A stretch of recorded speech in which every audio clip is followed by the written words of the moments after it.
Hey, what can I say? Wasn't that bad of a ruling today. Hey everybody, how you doing? It's the mind of Jamal, and I'm here to talk to you, because some of you may be a little upset with today's ruling.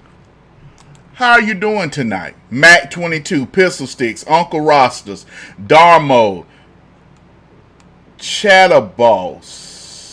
I think he was okay. Miss V Long, how are you? Shane 316. Shane J9000. Where is my auntie? Oh, check this out. We got a gift subscription. Let's go on head over here to Facebook. Let's go on head over here to Facebook.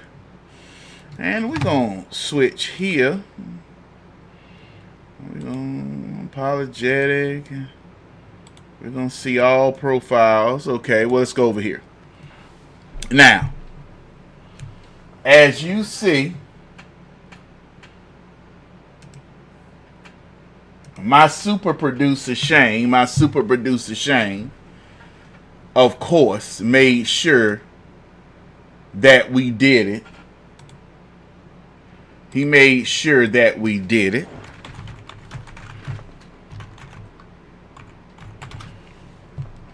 That's why I'm so grateful for Shane. That's why he is the producer like he is.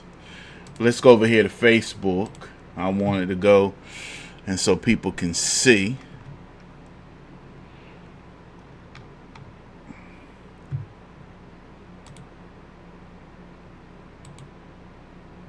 Let's go on and hit that shout. Roger McAdams, how are you doing? Tara Gomez, how are you doing?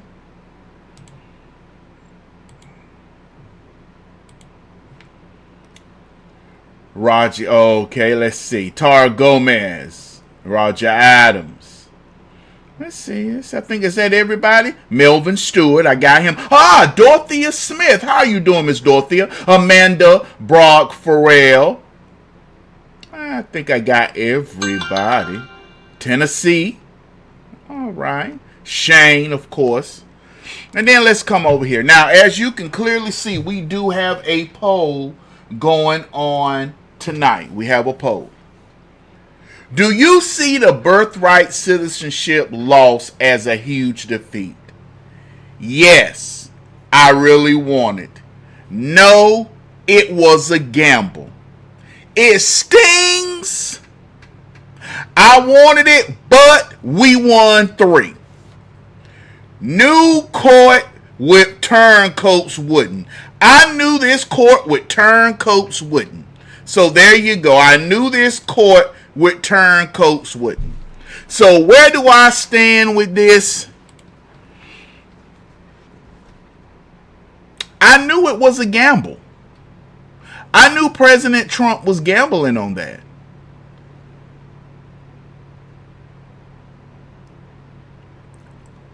And for some it stings. But for me personally, I knew it was a gamble. So as much as the media try to make this as a huge loss, it's not. But for some who were let down and felt bad about this, I split it in the middle. It stings, but we won 3. It stings, but we won 3. To me, that sounds better because we don't need to have a defeatist attitude. We don't. We knew Amy Coney Barrett was suspect.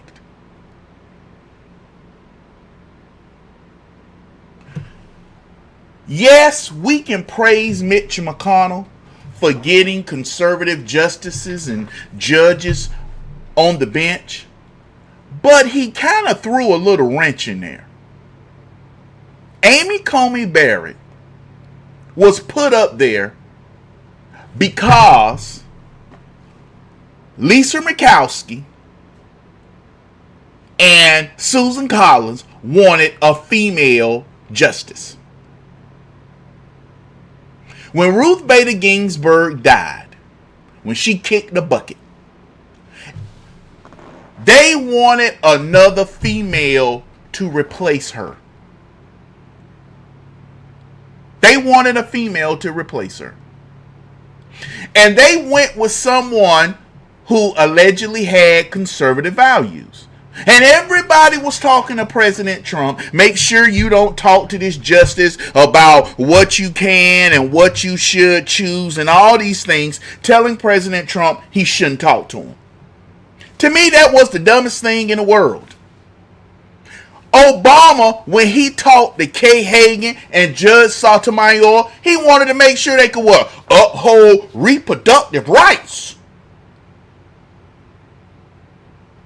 The only people that try to go by the rules are the Republican who likes to look at himself in the mirror and say, I'm the Republican of the Republican of the Republican of the Conservatives. And we dang sure did it. I don't care if it makes me look bad if we win. The Democrat Party have took this nation and destroyed it. You wanted to know why we have anchor babies and the replacement to replace white voters? Do you know why we have it? Because of the 1984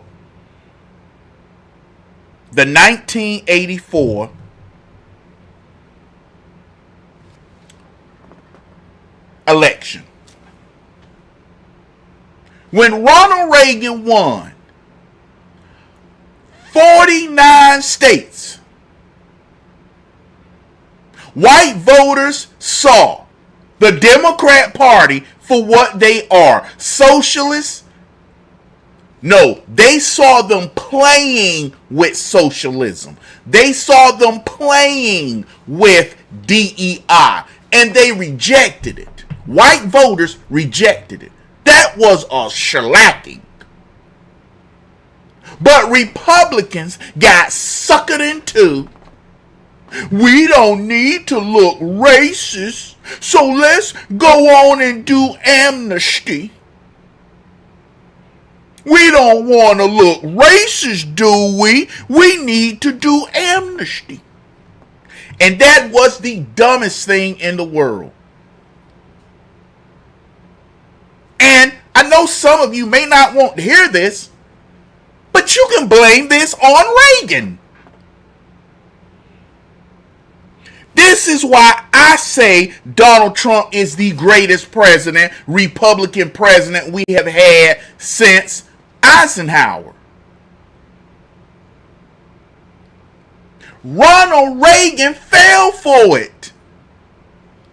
Yes, Ronald Reagan was a great man. And some of you are older than me, and I'm pretty sure when we have Friday night fights, you gonna remind me, Jamal, I remember Reagan. I remember Jimmy Carter and how bad things were. But this right here with him and amnesty lost us 3 states.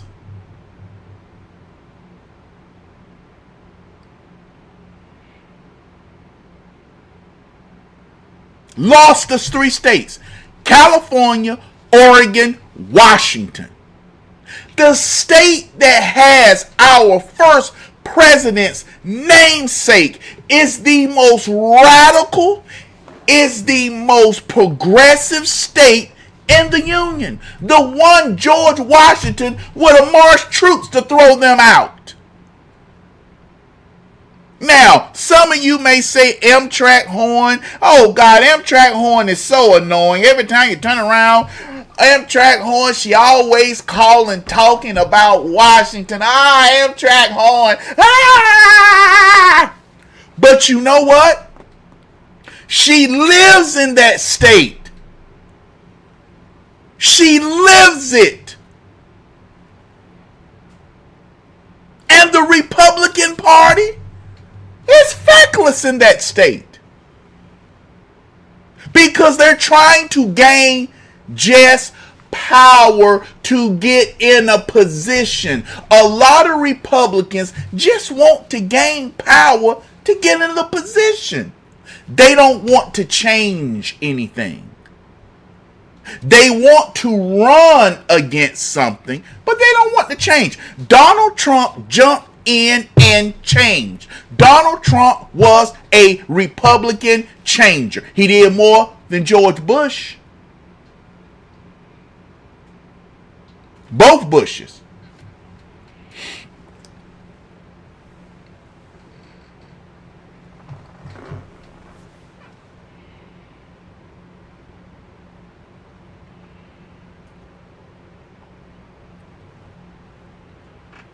And I wanted to get stationed in Washington State. That was my dream state, Fort Lewis, Washington. I wanted to see Seattle. They call it the Emerald State. But Democrats corrupted it. Democrats changed it.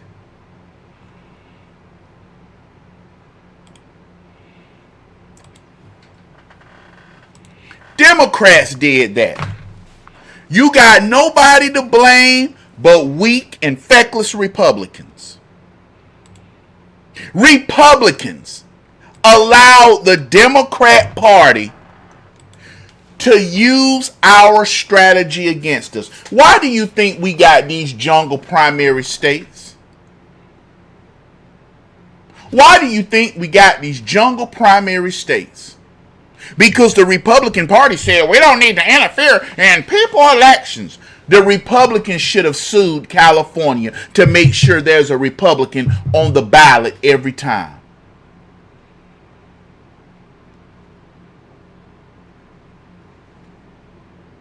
Same thing in Alaska.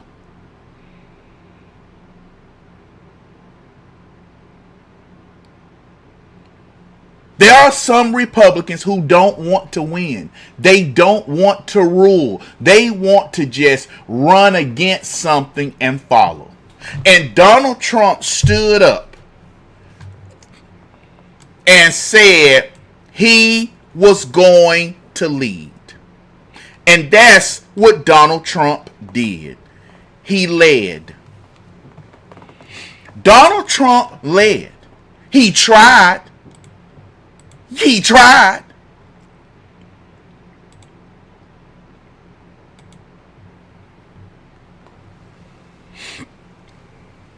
He tried.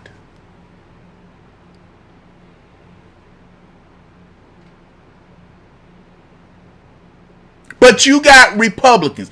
And I'm from North Carolina. Anybody who know me know I am North Carolina. Miss Sin Napier, I haven't seen her in a while, but Miss Sin Napier, who used to be here, she is from North Carolina.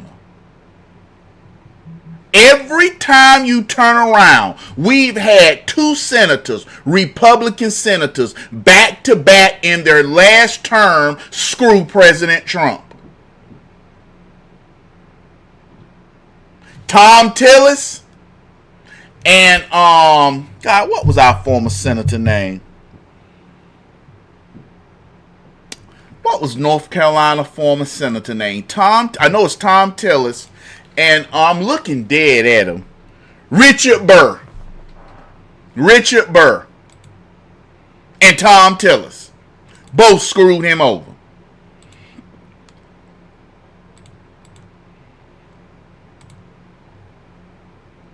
And now the Democrats are united behind this socialism. So I'm seeing everybody who's sad and upset. Why?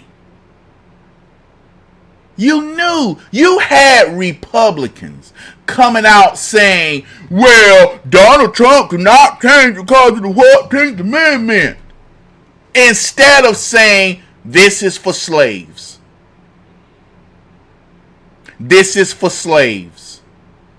Where were the states ruling on this? Where was the states to pass this type of amendment? Did any state pass this? Did any Republican state take the time and pass it so they could argue it? No. What did they do? They left it up to Donald Trump. They just left it up to Donald Trump. And that seems to be too many Republicans. Leave it up to Donald Trump. We just want to sit back, kick back, and leave it up to Donald Trump.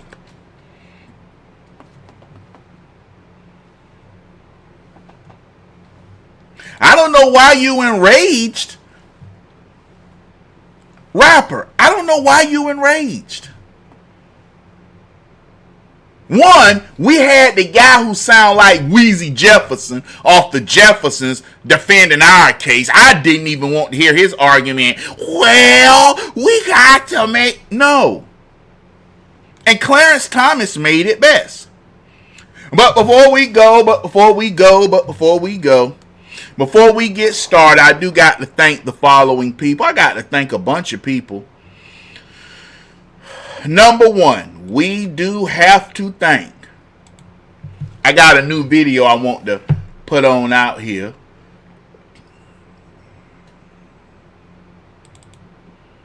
I want to use this video.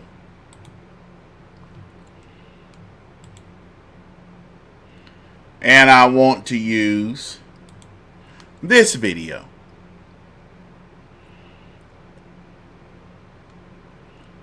I want to use these two videos. All right. First of all, I would like to thank Shane Terry. Shane Terry. Thank you for hitting the goal right there. Shane Terry. And so since he did hit the goal tonight, we will be longer on Rumble tonight. We'll have an extra video to play on Rumble. So Shane, I want to thank you for hitting the goal. And you know what, Shane? This is for you. I love you.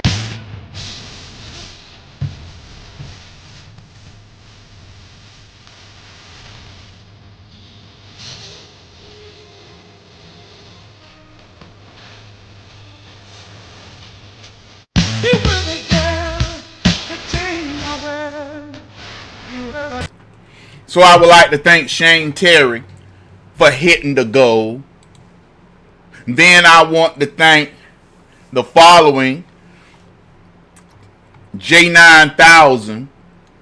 We got to come over to Rumble. Rumble. I want to thank J9000 and Shane Terry for their kindness and generosity and donation to the page through gift subscription. Yeah, I do believe that Shane would give subscription. Hold on, let me unpin it. Okay, let me do that. Yep, that was Shane, gift subscription. So I want to thank Shane and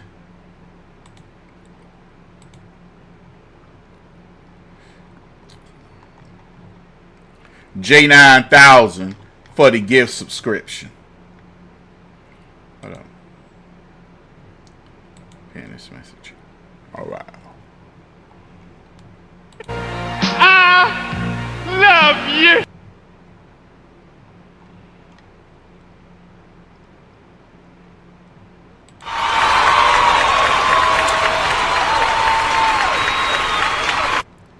All right. Thank you for that. So we will be going to Rumble tonight. We got another one tonight, Rumble. Yes, it's them again. But remember, you can donate to the page through Cash App, PayPal. You got Venmo, PayPal, and Cash App. Tonight, this week will be I'm going to try it again this week, y'all. Keon Carter from Facebook will be the one on the round table. That's right. You dropped a bomb on me, baby. You dropped a bomb on me, but you done me out. But let's go on and get the birthright citizenship out of the way, so y'all can cheer up. Because I know some of y'all are upset. Jamal, we lost. Okay, it really won't. That was a gamble. That really was. That was a gamble. And daggone, if Clarence Thomas didn't rip them a new one. Clarence Thomas was pissed. He wrote a 91-page dissent. The 14th Amendment secured citizenship for freedmen with full allegiance to this nation, not for children of temporary visitors or illegal aliens. Today's decision devalues American citizenship itself. That right there was no joke.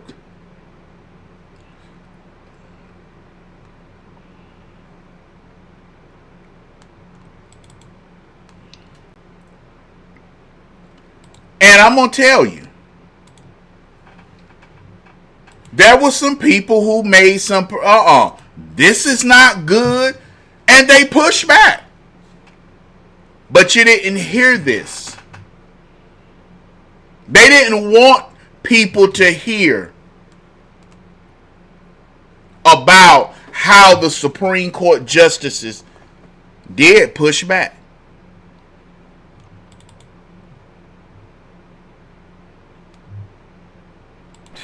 Back to Shannon Bream for the view from Justice Thomas, who was a dissenter here. Shannon. Yeah, in his dissent, he gets to that point, Bill, that you're making there. The 14th Amendment was enacted in the wake of the Civil War, quote, with the one pervading purpose of securing equal citizenship for the freed slaves. He writes, it was enacted, as Justice Harlan wrote, to secure to a race recently emancipated the civil rights that other citizens enjoyed. So Thomas has always been about that was the purpose of the 14th Amendment. He goes on to say that the court, meaning the majority now, has repurposed the 14th Amendment to protect its own set of preferred rights that the Reconstruction Congress never contemplated and that cannot find support in the text. Today, the court does so by recognizing a constitutional right to citizenship for the children of all foreign birth tourists and illegal aliens. Uses very specific language there. Again, Justice Thomas adhering and agreeing with the government's argument, with which they made here very passionately, that the 14th Amendment was about protecting the children of freed slaves and not what we've come to understand it as. You see his language there. He mentions birth tourism. It came up in the arguments, and clearly that's a very big concern of the dissenters. We also have dissents by... I guess I have to accept it's the Supreme Court, so I'll accept. I think it's very bad for our nation. We're the only nation that does it. No other nation does that birthright citizenship. No, not even close. Some did it, they ended it. It's tremendously destructive. It's extremely costly. I don't know, it's up to them. But in terms of for the good of the country, it'd be great if they didn't allow it. It would be great. But I can't tell you, the slaughter case was the big case today. That was really a big case because it gave strength to presidents and strength to the presidency, a very important case. It's been going on for almost 100 years, think of that, and this was the ruling that really topped everything by a lot today, yeah.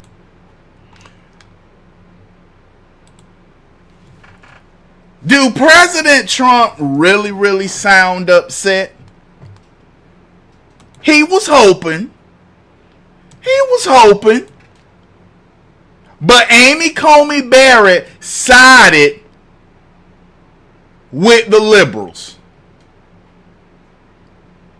Amy Coney Barrett sided with let me tell you something.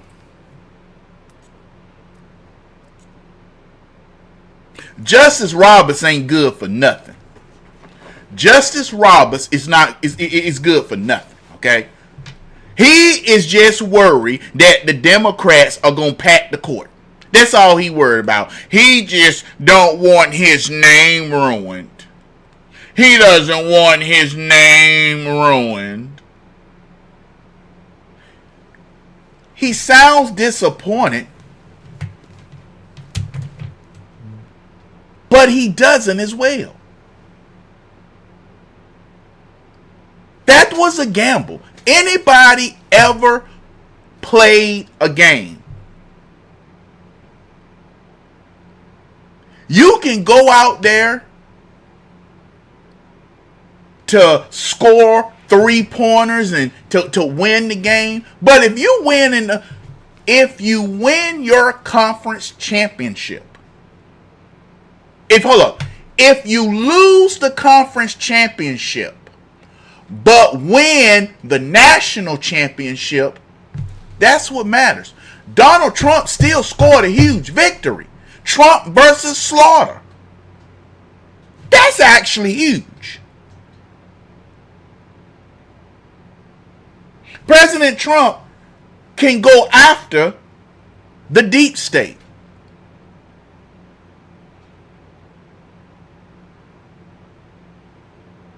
That's the biggest thing.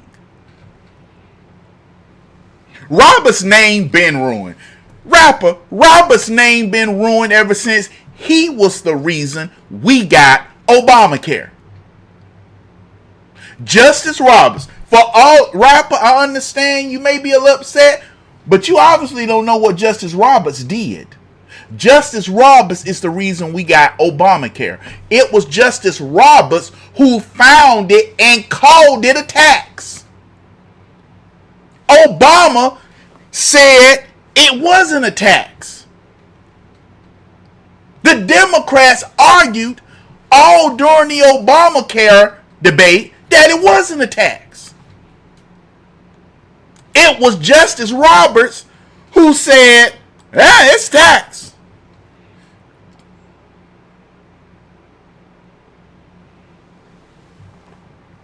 So, we didn't get everything, but we got huge. We won the championship. We didn't win conference and championship, but we won it.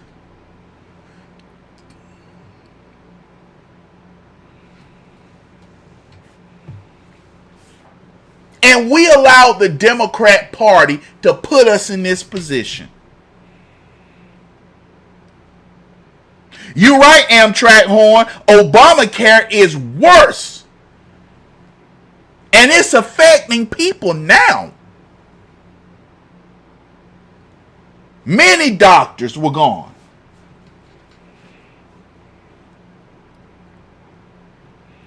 And now Republicans have found something to run on to try to get you to vote and donate money. Because one of the provisions said that Congress, that's one of the dissent. Congress can make rules on the birthright citizenship. Congress can.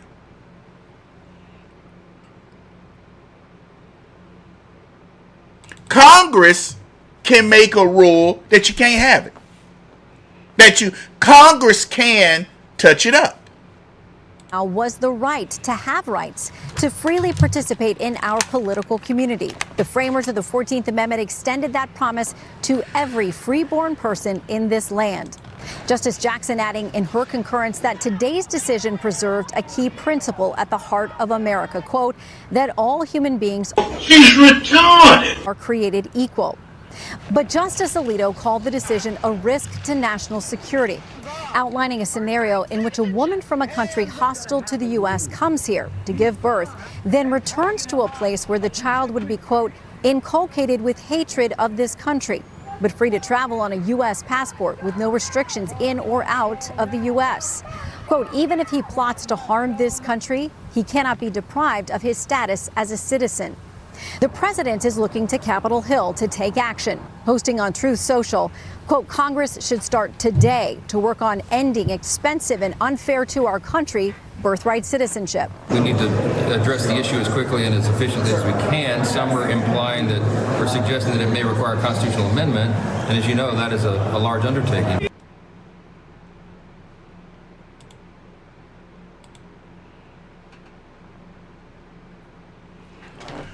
Congress can change it. You don't need a constitutional amendment to change it.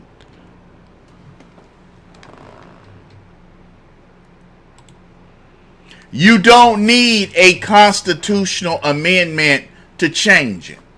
Can I remind you of something? Can I remind you of something real quick, y'all? Let me show you something.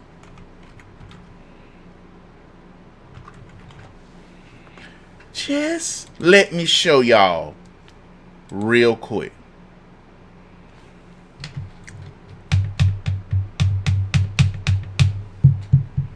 Can I show y'all something? Can I show y'all this? And hopefully you will understand where I'm coming from.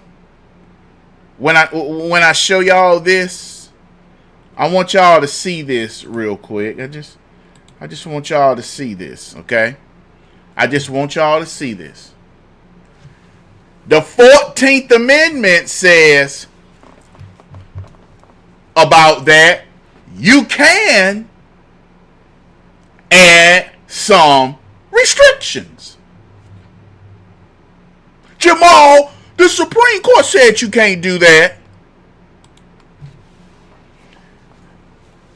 What is this in front of y'all right now? That's called the what? That's called the what? The Second Amendment.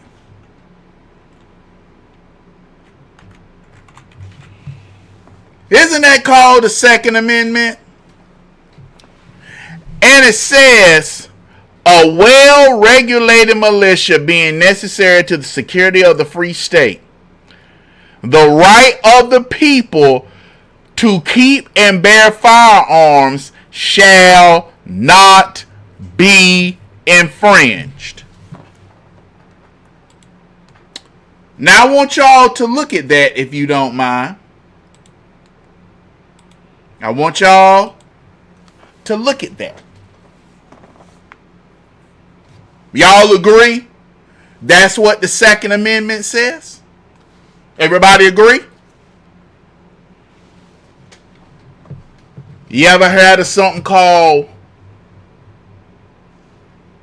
red flag laws? You ever heard of something called felon possession of a firearm? Hold up. Let me show you.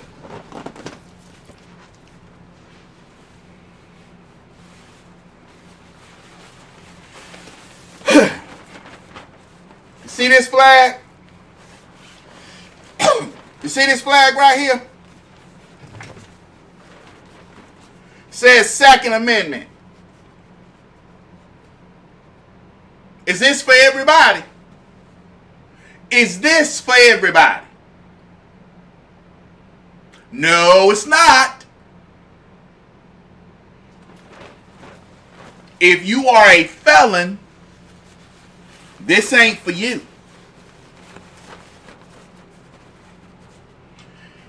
If you have a domestic violence charge, this ain't for you. If you are someone who suffers from mental illness, this ain't for you. If you are someone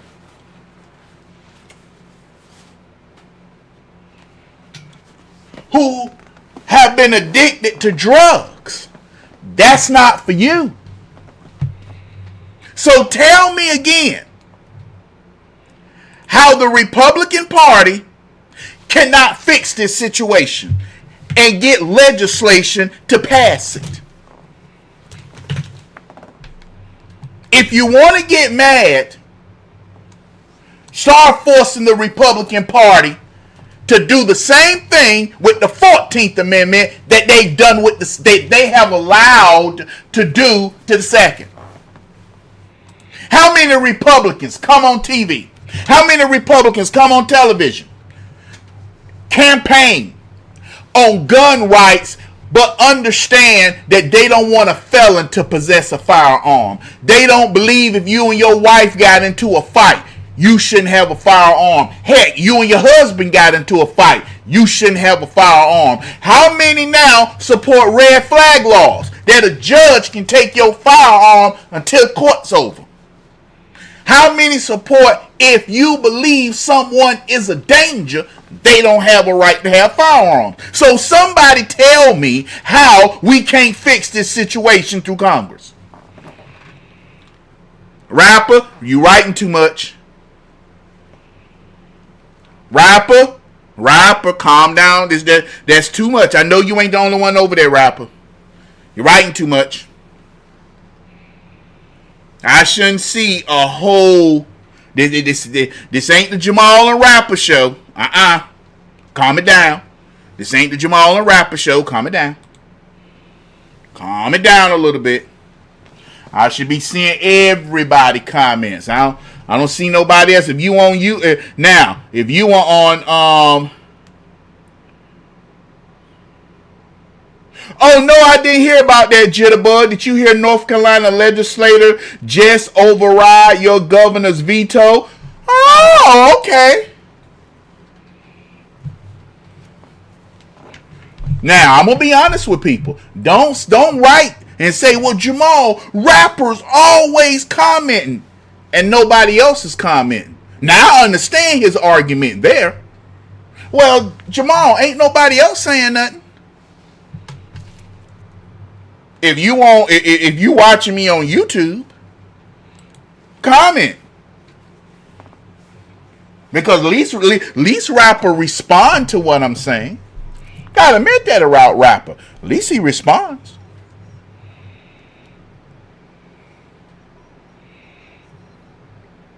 That's why when people say, Jamal, this person always talking, Jamal, this person always talking.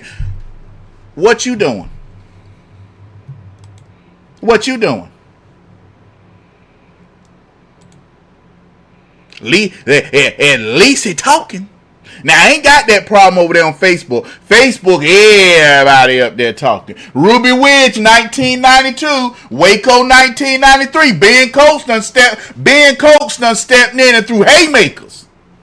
Ben Cokes on Facebook done stepped in and threw haymakers. Look at that.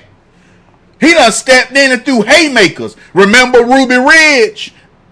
That was over a sawed-off shotgun. Do you realize Ruby Ridge was over a sawed-off shotgun?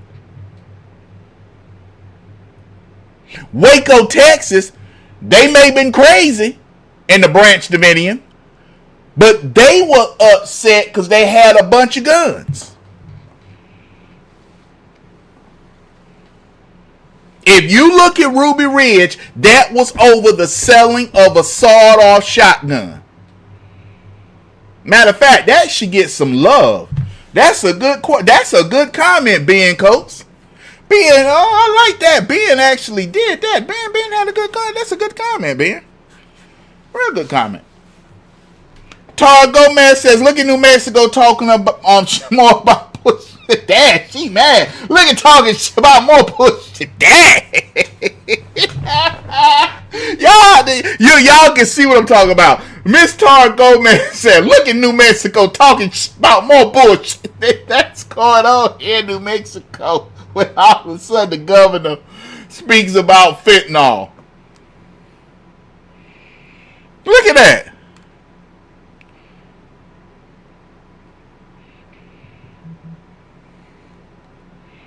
Why am I freezing up? There you go, I pause.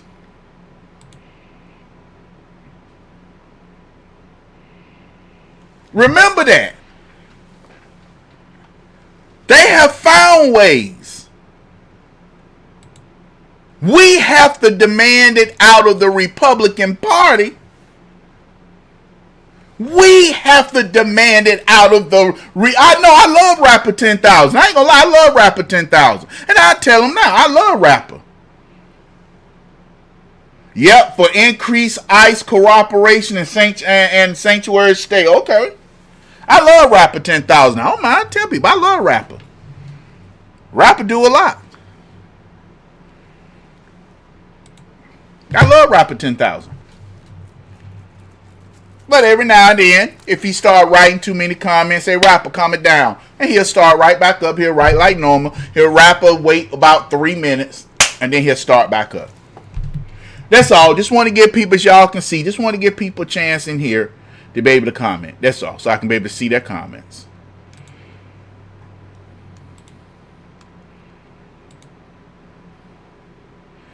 You know what? That is true. Roger Adams. They killed kids at Ruby Ridge to go get a sawed-off shotgun. Who got mad? But Second Amendment, it's up to the Republican Party. Ooh, look at that. 45%. Yes, I really wanted it. Come on. Okay, well, you really wanted it, but I understand why some is mad, but we still had great victories. And of course, now Republicans are going to start introducing legislation during an election year because they know some Republicans are upset to do what they should have been doing in the first place. I don't have this Republican I'm about to play. I'm sorry. Why didn't he do this before? I guess I have to accept it's the Supreme Court, so I'll accept. I think it's very bad for our nation. Justice Alito and others, so we'll read those as well. Hold up. Ohio Senator There we Bernie go. Moreno is on the Senate Homeland Security Committee, and he has a plan to fix this problem once and for all. Now, Senator, it's great to see you tonight. As I understand it, you think you can solve this by this issue with birthright citizenship by using inspiration from kind of an unlikely source. Senate Majority Leader Harry Reid, explain that to us. Yeah, so Laura, in 1993, Harry Reid, a hardcore Democrat at the time, came up with a bill that had 10 points, one of which was clarifying that birthright citizenship does not apply to foreign-born parents. You have to be an American citizen on American soil for that to apply. This bill also, by the way, cracked down on the numbers of asylum seekers. It cracked down on human smuggling. It massively tightened our borders and really hit employers hard who hired illegals. I'm going to introduce, when I get back from recess on July 13th, the identical bill. And Laura, what it's going to do is highlight two things. The Democrats of today are nothing like the Democrats of 1993. And if they choose to reject a bill sponsored by their majority leader. Woo! I would like to thank Dr. Tammy. Dr. Tammy. I would like to thank Dr. Tammy. Ooh, Dr. Tammy, thank you for your blessing to the page. Dr. Tammy's watching me right now. I would like to thank you for your blessing to the page, Dr. Tammy. Dr. Tammy, thank you for your blessing to the page through Cash Out. And you know what? Got something special for you, Dr. Tammy. Here we go.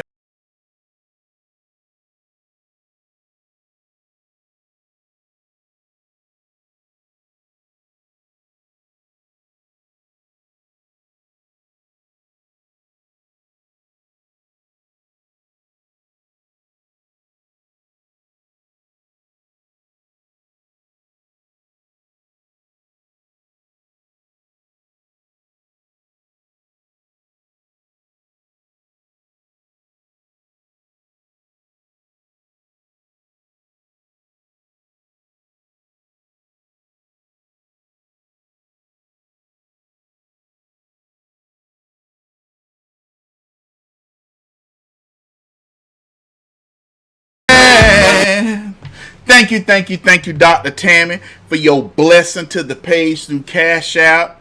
And then I want to thank... Oh, I'm coming to join you, honey. I'm coming to join you, honey. This is the big one. Elizabeth, this is the big one. I want to thank Miss Elizabeth. Thank you for your kindness and generosity and donation to the page through Cash App. Thank you for your kindness and generosity and donation to the page through Cash App. I love you.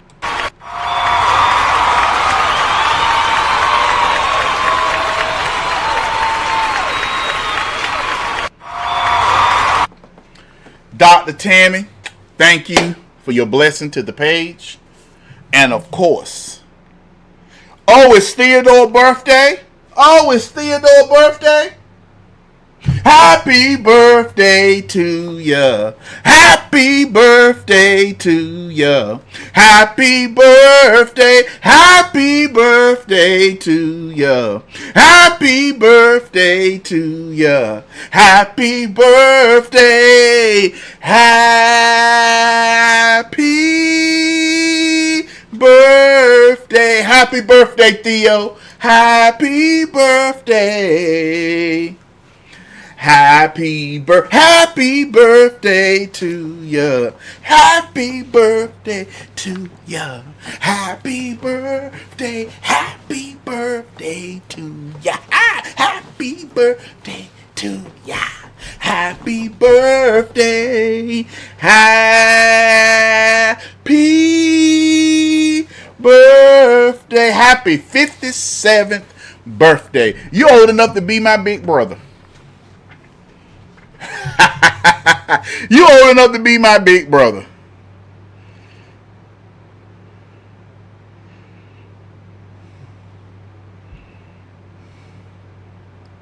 Oh, y'all know I'm having a good time. I done drank coffee, green tea. We going to Rumble tonight and we gonna party.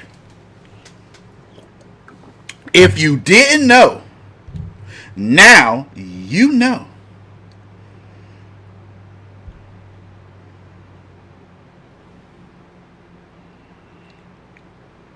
Okay. Now, somebody just sent me a prayer request for the state of Utah and Colorado.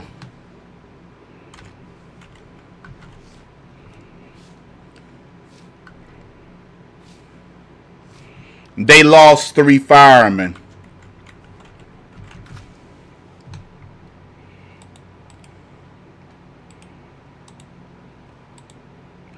Colorado.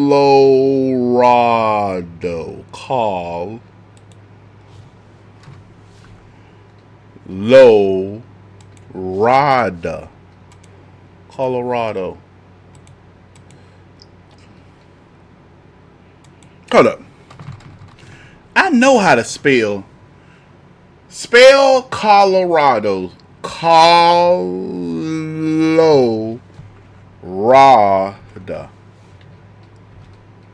There we... What?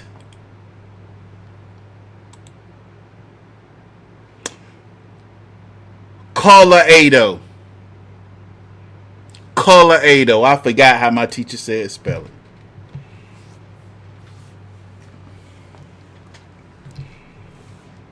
But everybody, I'm looking. And I'm like, why? This is something we should have done when Donald Trump was talking about this in 2016. Republicans should have been on this when we regained the House and Senate.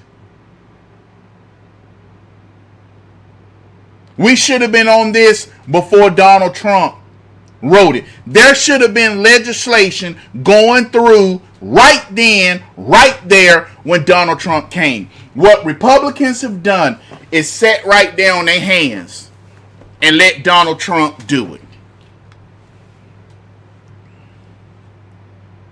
That they named an airport in Las Vegas after, then I think to my Republican colleagues, we have no choice. We have to recognize that these Democrats want to systematically destroy this country. So what does that mean? We have to eliminate the filibuster and get this thing done. Well, we have to eliminate the filibuster, period. But Senator Moreno, just back to your solution, you think, to this, if this would pass, which it's not going to pass. But if it did pass, the Supreme Court, 5 justices believe it is a constitutional imperative under the 14th Amendment that cannot be changed by mere congressional action in terms of legislation. It would have to be, in other words, a constitutional amendment, as Mike Johnson referenced. So how do you get over the fact that the court has spoken on this, at least for now? Okay. The only pushback, they restrict the Second Amendment. No, this is the thing that gets me about these pundits. They restrict the Second Amendment. Congress can restrict anything. You can't yell fire in a closed area. Hate speech.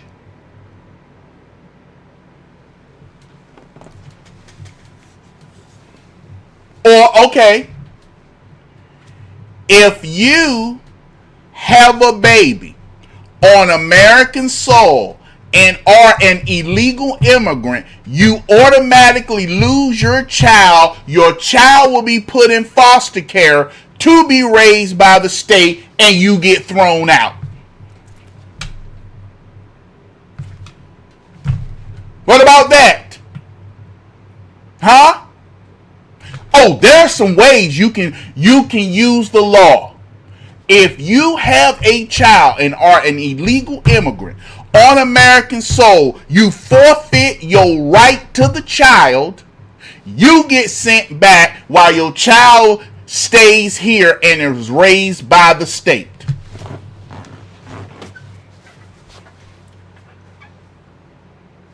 Anybody got a problem with that?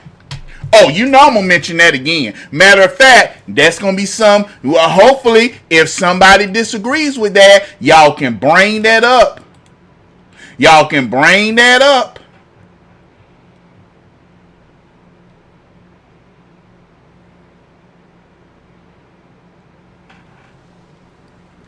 She partied with severe of the cartels. Prove me wrong.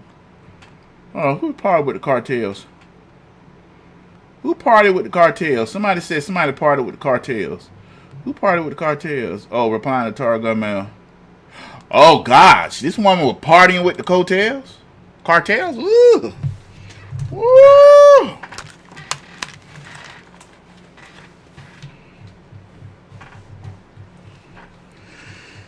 Well, if you look at Justice Kavanaugh's dissent, he disagreed with that. He said that what we have to do is clarify what citizenship means. We can do that through an act of Congress.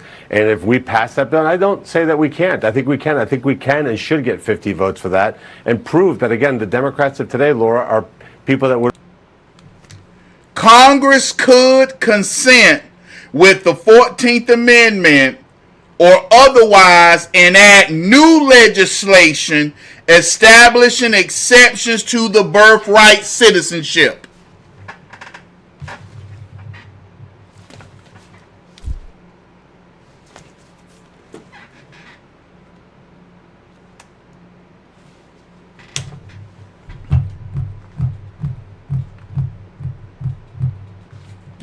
Should we do that?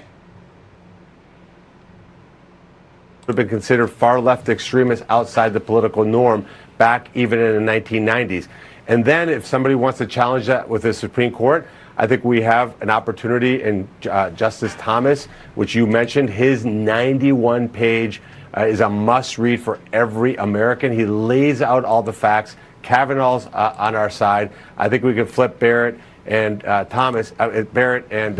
and Roberts if they actually see that Congress has taken action to address this issue. Look, Harry Reid thought there was a path forward to get this done. This is an imperative, Laura, because what the Democrats are doing is setting up our country for a Democrat administration that will fundamentally destroy what this country is all about. Yeah, well, the Senate has got to get on board with actually representing the American people, us, who we are. And that's not happening. Senator, we're going to be following this very closely. We appreciate it very much. Thank you.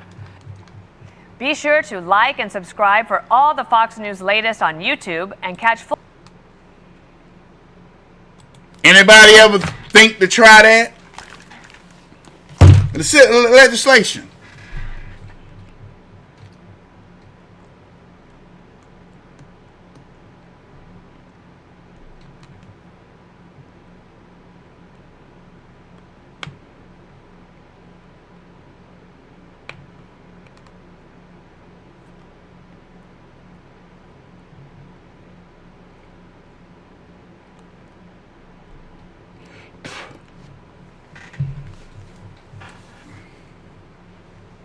And everybody trying to run around and say this is a loss for Trump.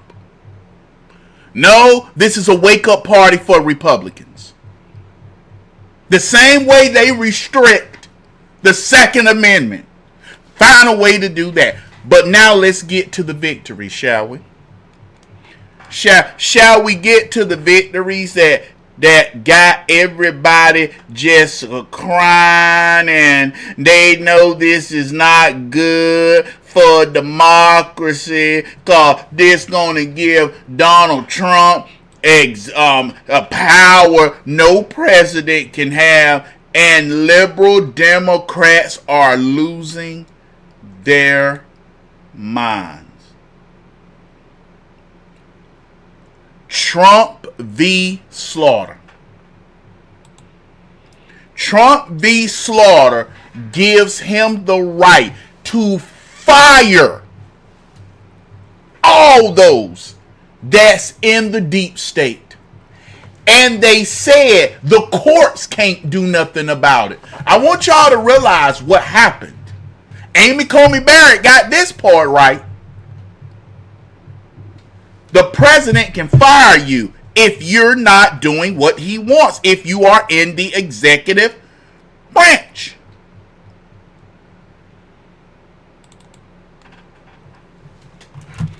This is a victory for him. This scares the Democrat Party more than anything.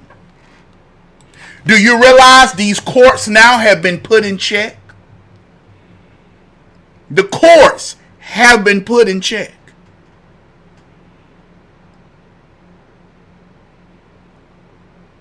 The courts have officially been put in check. President Trump got a win in Trump v. Slaughter. Can you explain what that was and why it's a blow to the administrative state and unelected bureaucrats not being held accountable?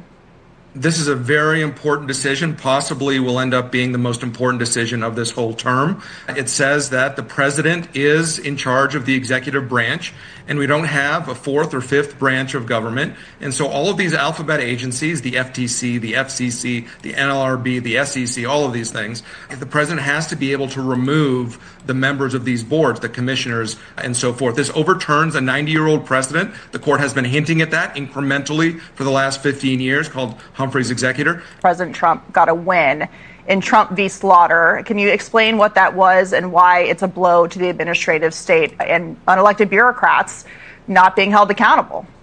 This is a very important decision, possibly will end up being the most important decision of this whole term. It says that the president is in charge of the executive branch, and we don't have a fourth or fifth branch of government. And so all of these alphabet agencies, the FTC, the FCC, the NLRB, the SEC, all of these things, the president has to be able to remove the members of these boards, the commissioners, and so forth. This overturns a 90-year-old precedent. The court has been hinting at that incrementally for the last 15 years, called Humphrey's executor, and they got it absolutely right. The president is now in control of these agencies, and that is right for democratic accountability. If you don't like something that the FTC is doing, you can now blame the president. Well, I completely agree with Lisa that this is a sky is falling moment, because we have now seen the Supreme Court enshrine the unitary executive theory, overturn Humphrey's executor, and I think perhaps destroy the deep state, as Donald Trump calls it, which I call the professional civil service, and perhaps a return to what we saw before 1883 when Congress passed the Pendleton Act, a return to a spoil system where the president cleans house. We no longer have professional career experts in these positions, but the president's cronies who are there to serve his political aims. Shut up, bitch!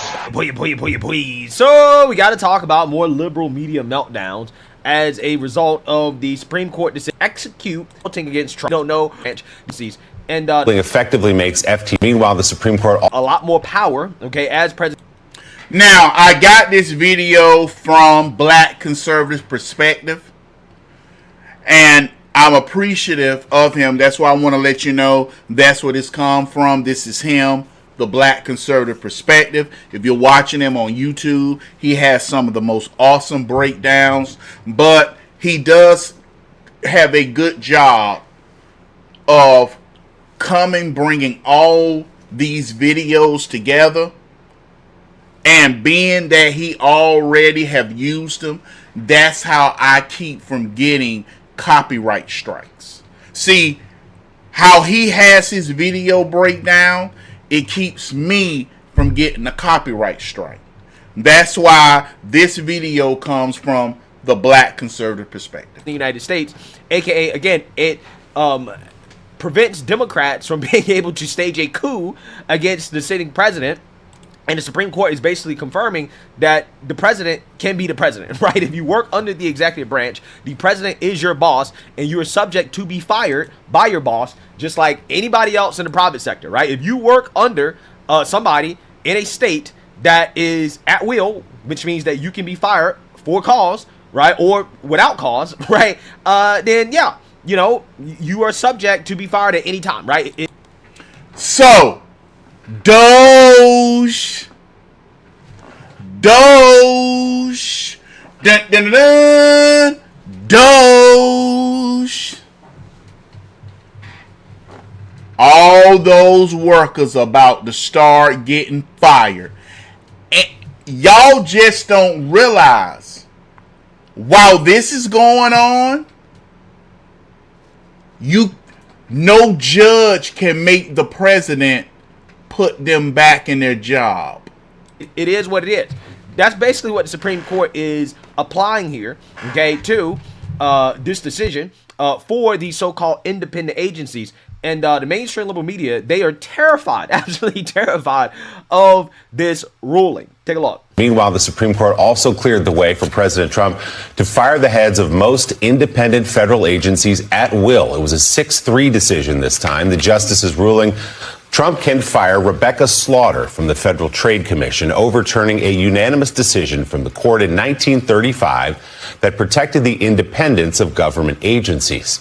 The ruling effectively makes FTC commissioners and those who staff independent federal agencies serve at the president's discretion and eliminates Congress's bipartisan requirement for the agency.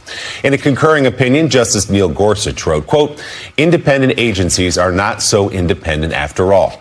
Justice Sonia Sotomayor, who read her dissent from the bench, firing back, writing, "This court undoes centuries of political practice and concludes that all three branches of government have been acting in open defiance of the Constitution all this time." Yeah, pretty much. Yeah. Sounds about right. But the court is making an exception for the independents at the Federal Reserve, at least for now. In a separate 5-4 decision, the court ruled Federal Reserve Governor Lisa Cook can keep her job as she fights dubious mortgage fraud claims from President Trump and his allies. Chief Justice John Roberts and Justice Brett Kavanaugh joined the three liberal justices in the majority ruling there. So, Lisa, this basically sets the precedent now that you can fire an independent regulator at will. If they're not doing your bidding effectively as President of the United States, you can just get rid of them. That overturns 90 years or so of precedent there. But they do make this carve out for now for the Federal Reserve. What's the distinction between the two? Well, I can tell you what the justices say the distinction is, and then we can talk about what the real distinction is, if any. One of the things that happened here is that Donald Trump did not contest the constitutionality of the statute that binds him to only fire members of the Federal Reserve for cause. He seemed to accept that that was a given, and then the only question for the court was, what does it mean to fire a member of the Federal Reserve for cause, and had he done it here? But really, there is no distinction, Willie, and Justice Barrett points that out in a dissent in the Cook case. She says, how can the court on one hand announce a new categorical rule and on the other breath say, here's the exception to that rule? And if you look at the various opinions here, one thing that I think is striking is there are only two justices who are in the majority in both cases. Chief Justice Roberts, who is fighting for the court's institutional life, basically, in every decision, and Justice Kavanaugh, who has gone out of his way time and again to say, in so many words, the Fed is different. That's not an explanation that carried weight with 7 of the justices who in a variety of ways have said, I don't know how to square this circle. This doesn't make a whole lot of sense to me.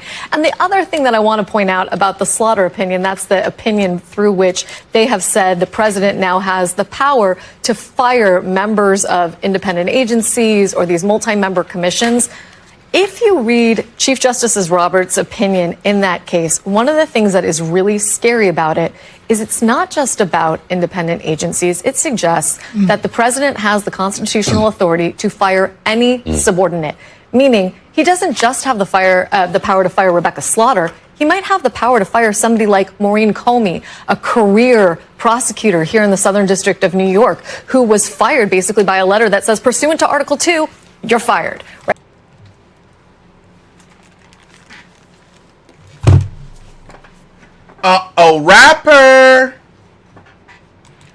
Rapper. Rapper 10,000. The MAGA General Rapper. Yoo-hoo, Rapper. Rapper 10,000.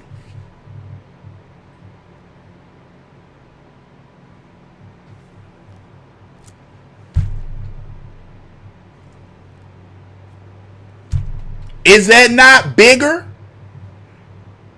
than the birthright citizenship? Now that you know that for the next 2 years, Donald Trump can start firing all them in the deep state. And every president, if J.D. Vance comes president, or Marco Rubio, or Ron DeSantis, if a Republican become president, he can fire them all.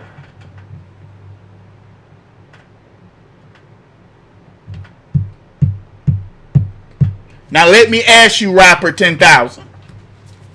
How do you feel about the decision now that you know about that? How do you feel about it?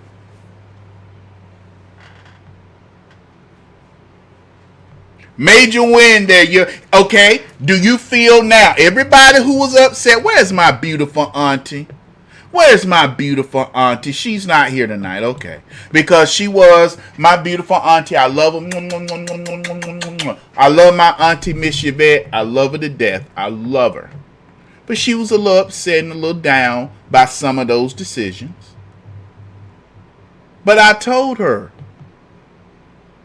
and I will tell all my producers, we really scored big. All those people that's been, imagine now what Doge can do. Imagine. There's nothing these judges can do to stop it.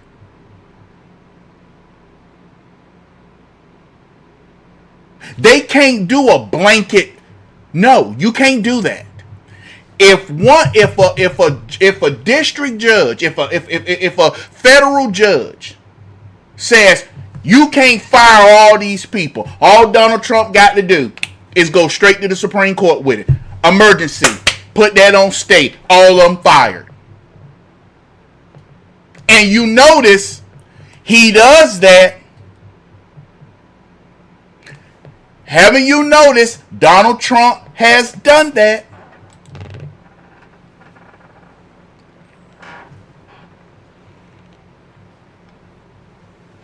He's done that. That's a good thing, y'all. That is a good thing. That's what we wanted.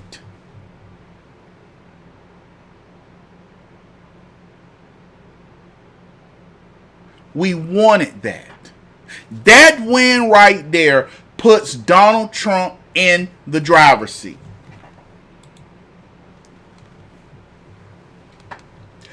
And they're upset. They're mad.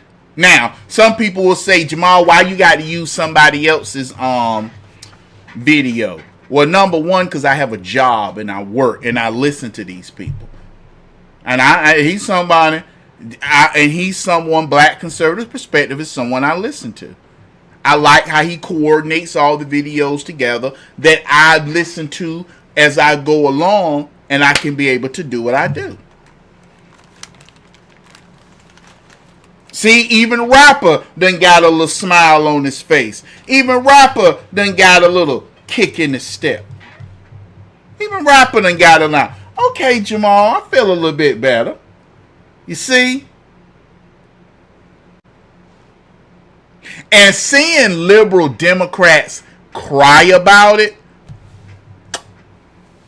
Right? And if that is what the court is saying here or setting the ground for, that means we're not just talking about the evisceration of independent agencies. We're talking about the eradication of the civil service writ large. That is an enormously terrifying proposition at a time where this administration has really hollowed out lots of executive agencies, not only with respect to those people who are appointed, but also with respect to scores and hundreds of lawyers, as our colleagues Carol Leonnig and Ken Delanian have reported with respect to, for example, the FBI or the DOJ. Yeah, so you see that you're done, right? The liberal media is melting down over a commissioner to execute the law. It's to be in that job and unless it's out back. In over 100 years, and that is exactly why we should be worried about it. Power. I mean, the president, FTC commissioner fired by Trump, who brought the Supreme Court case against him. I appreciate your time, Rebecca. So how much power do you think that this ruling now gives Trump? A massive amount of power. I mean, the president said it himself. It is the largest expansion of executive power in over 100 years, and that is exactly why we should be worried about it. So, you know, the court did hand Trump a number of defeats today, including a ruling, interestingly, that he can't fire Lisa Cook at the Fed. Why do you think your case, which obviously involved the FTC, is different? Well, I don't really think that it is different. I think it came out differently, and there were only 2 justices who ruled against me and for Governor Cook at the Fed. And I find it very hard to square those 2 decisions from any kind of rational, intelligible standpoint. The only difference that I can ascertain is that the Supreme Court and those 2 justices who switched the positions in those cases decided that there is a Wall Street exception. And that is exactly part of the problem.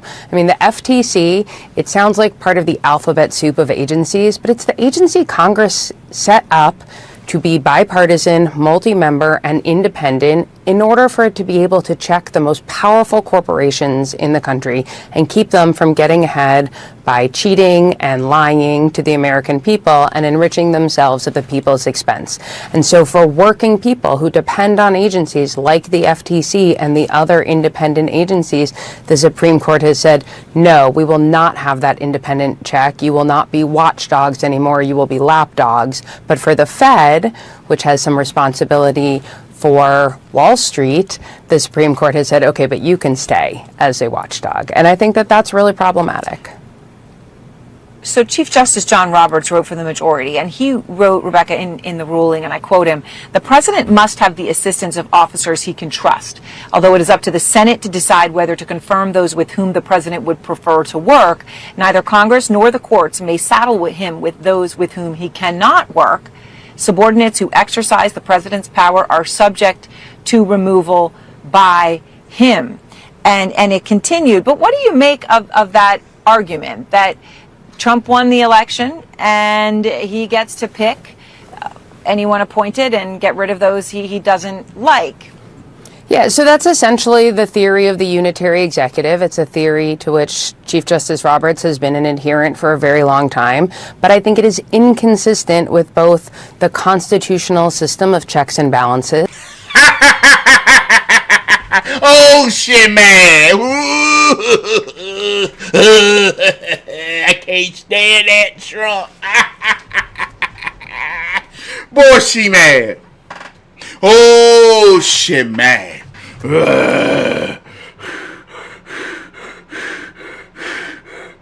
All them liberals is mad. Which says that the president shall take care that the laws be faithfully executed, not that he shall do whatever he wants as a matter of policy. He has to execute laws as passed by Congress, and those laws set up both the structure of these government agencies and give them substantive powers. It's also inconsistent with the historical tradition of our country dating all the way back to the founding, when the sinking fund, which Justice Sotomayor talked about in her dissent, had officers who could not be removed. And the common thread in these agencies that Congress set up with these limited removal protections is that they're there to protect economic integrity. So that the same way independent directors on corporate boards keep a CEO from just giving out favors to friends at the expense of shareholders, these agencies were designed to protect American taxpayers and American people from crony capitalism. Yeah, see, there you heard that, right? The meltdowns are hilarious. It should tell you everything you need to know. Now, again, if Democrats take back power and control and they start firing all of Trump's commissioners, right, the people who are appointed by Republicans, none of these people will be crying, right? None of these people will be saying, oh, the president has too much power, right? None of these people will be crying. And President Trump said it best. President Trump, he said it best.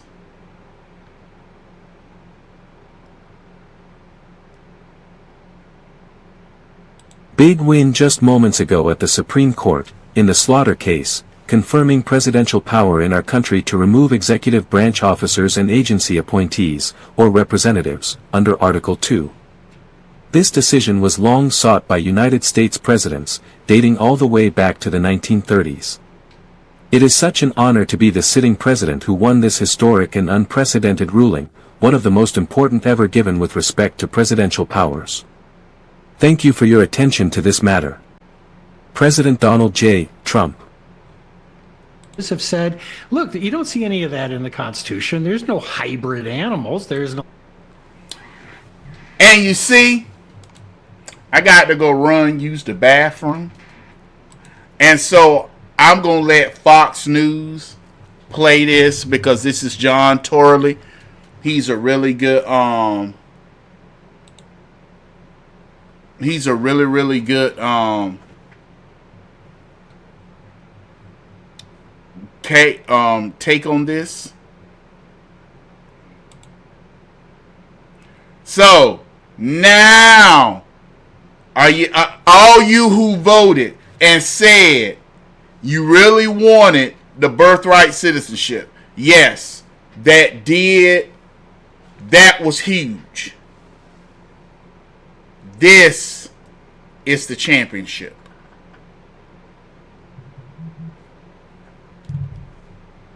This is the championship.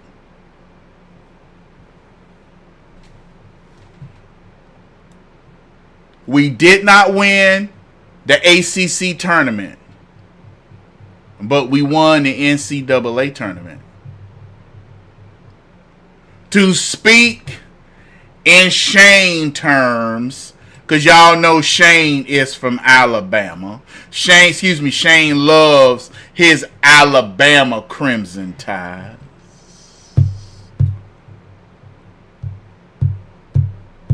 Y'all know Shane Terry loved his Alabama Crimson Tide. They may lost the SEC championship, but they went and won the national championship.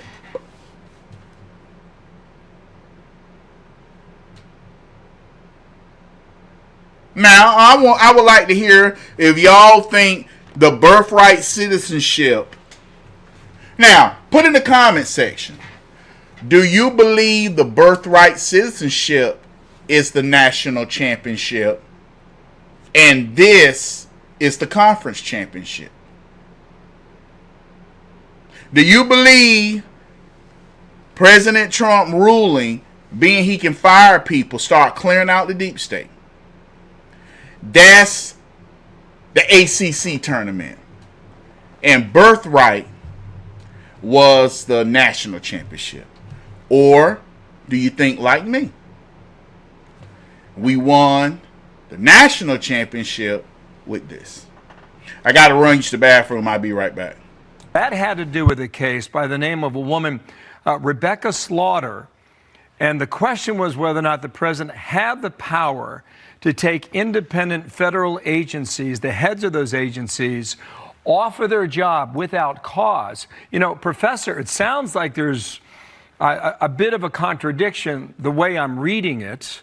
Go ahead and clarify it. Lisa Cook can keep her job, but others like Rebecca Slaughter cannot.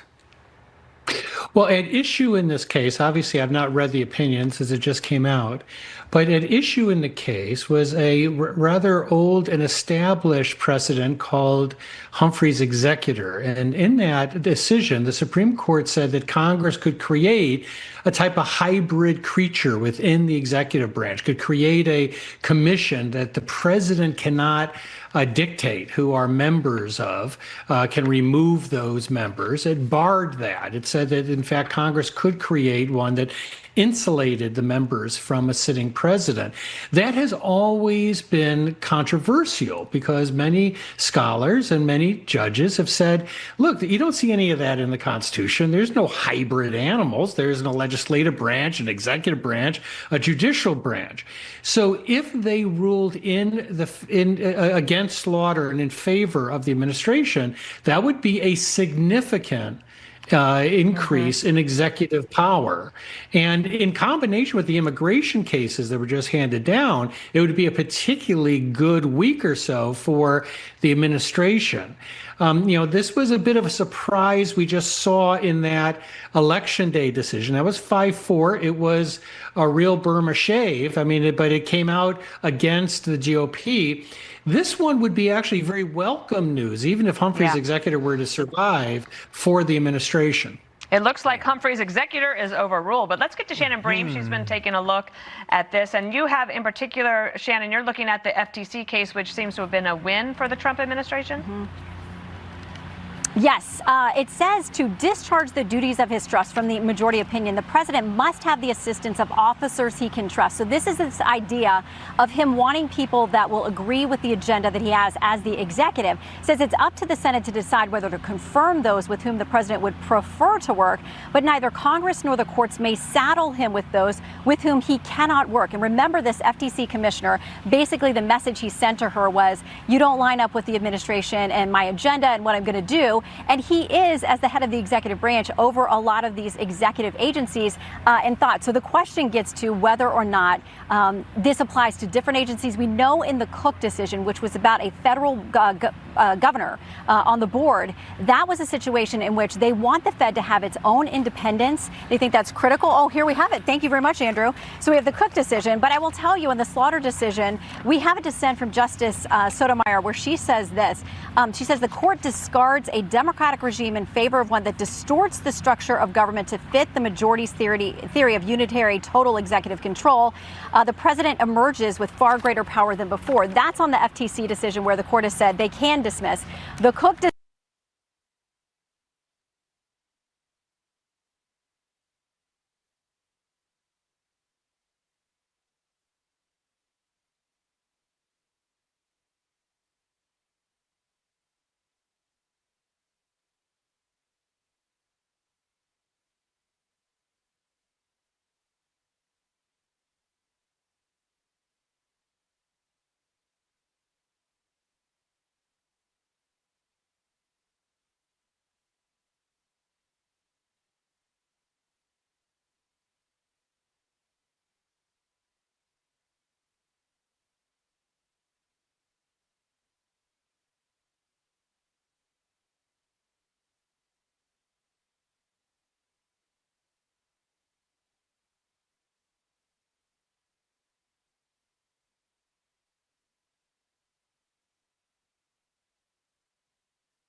My bad, my bad. Whew. Feel better. How long have I been frozen for? My bad.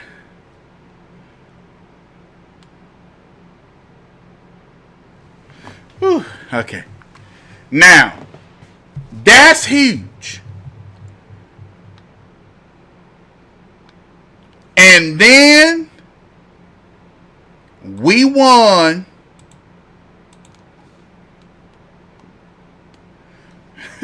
Then we won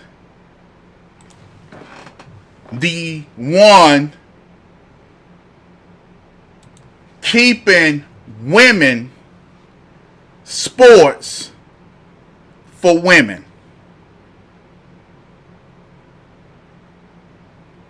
Making women sports for women.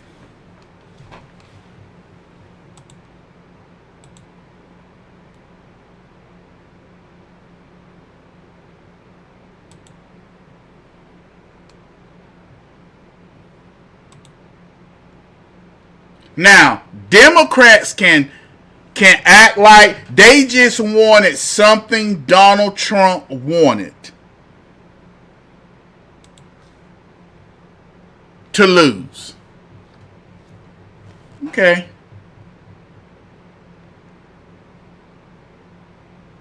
Yes, you got the birthright citizenship. But we also knocked down. That's right. They mad about this. It signals a willingness to contest our ability simply to take part in all types that boy gay as hell. of activities of life, whether that's joining a sports team in middle school or simply feeling safe in our work as trying to be productive adults. This is really a concerning decision far beyond sports because of that. I really do believe we need to keep pushing for all 50 states because a female athlete, a girl in California deserves the same protections as a girl in Tennessee. So we're going to keep pushing until every single girl in every single state has those in place so that they can have the opportunities to pursue their dreams. And of course, we won the case when it comes to the transgender stuff. We can now bar them from female sports. No man should be playing in female sports. That was a huge win.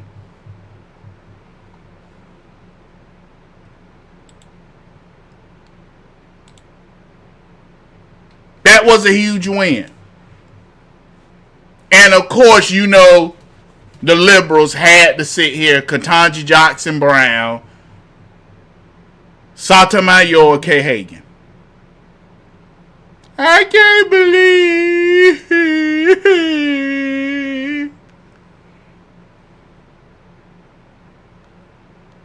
that was a good ruling. Hands down.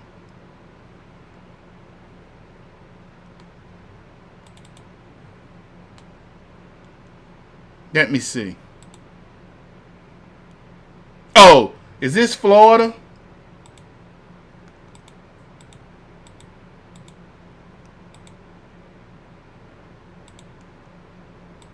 I thought this was the Florida one. My bad.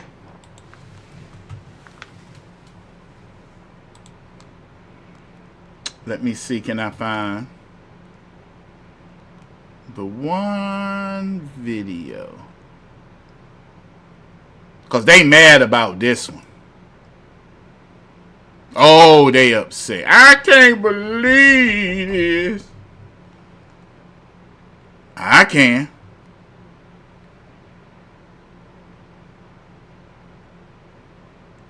Nah, I didn't download it. Man, I did not download it. But we won that.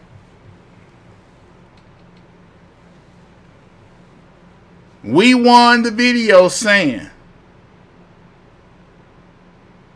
that no, you cannot put women in men in women's sports. I thought this was it.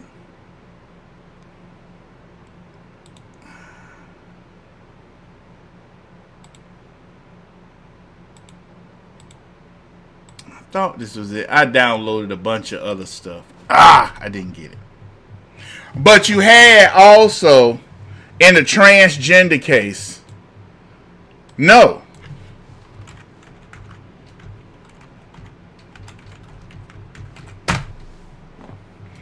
You're not going to sit here and do that.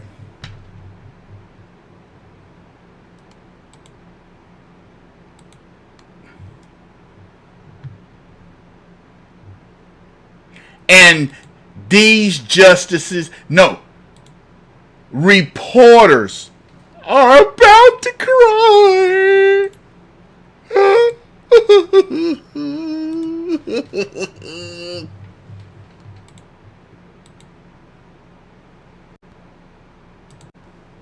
I can't believe that they would do something like this. Stop men's from playing in women's sports. Don't they know? A little penis in a woman's sport ain't never hurt nobody.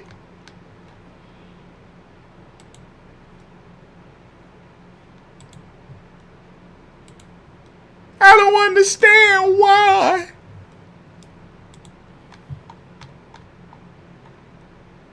Well, the justices in a ruling by Justice Brett Kavanaugh are saying that states can ban transgender athletes from participating in women's sports. They're saying that these state laws, you mentioned there are 27 of them, more than half of the states have these kind of bans, that they don't violate the Constitution's Equal Protection Clause, and they do not violate Title IX, that landmark 1972 law that really leveled the playing field for girls' sports.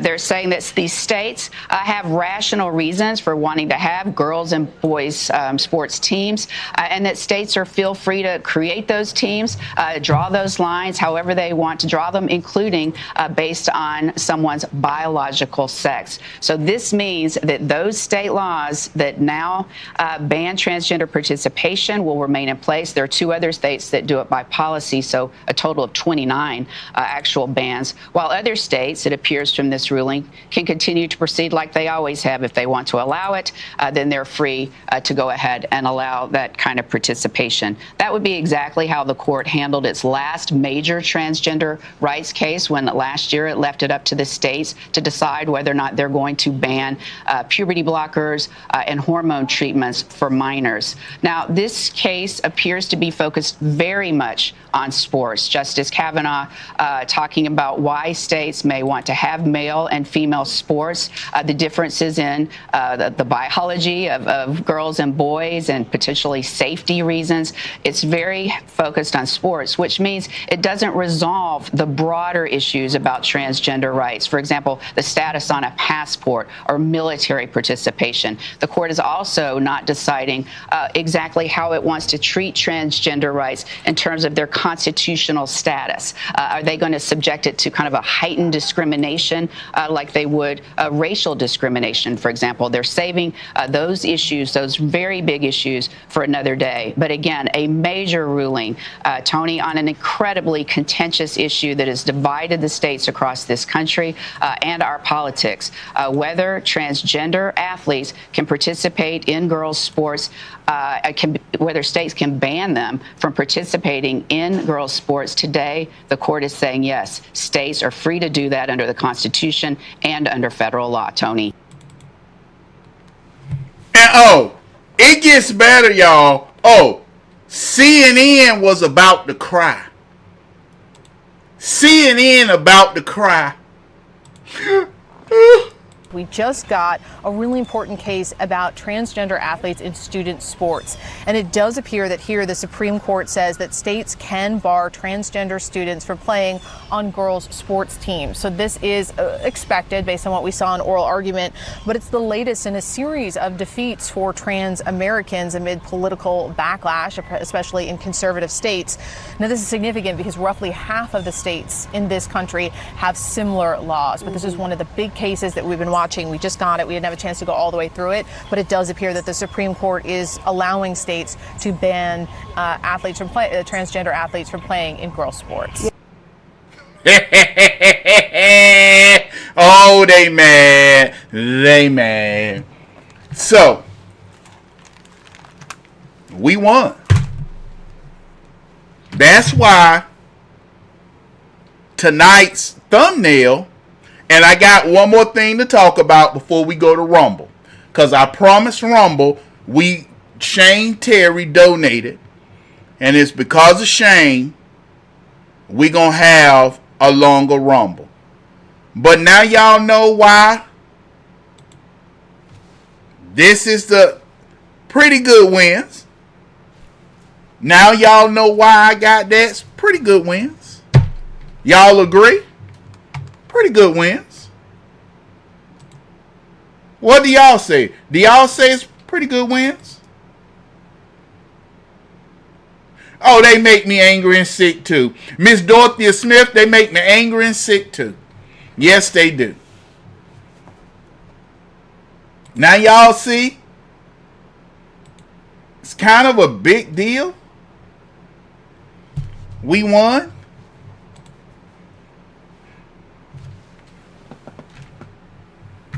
We're going to Rumble at 12:30. We're going to Rumble at 12:30. But y'all see, we won. That's a huge victory. That's a huge. Y'all see? Y'all agree? Pretty good.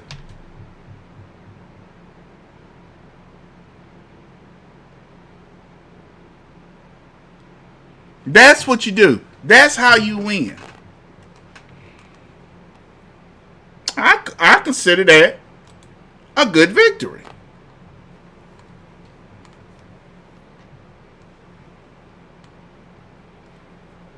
Now, I did have a video. It was from Oregon, Amtrak horn, and they were mad.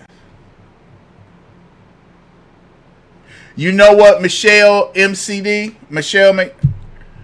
our forefathers are rolling in their graves. This is what, honestly, if you want to know what our forefathers are rolling in their grave about,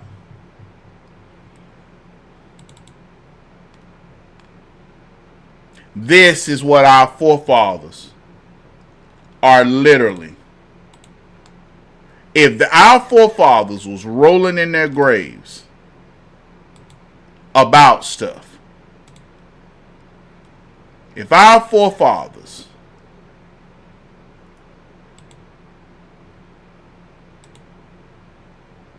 were upset about anything in America,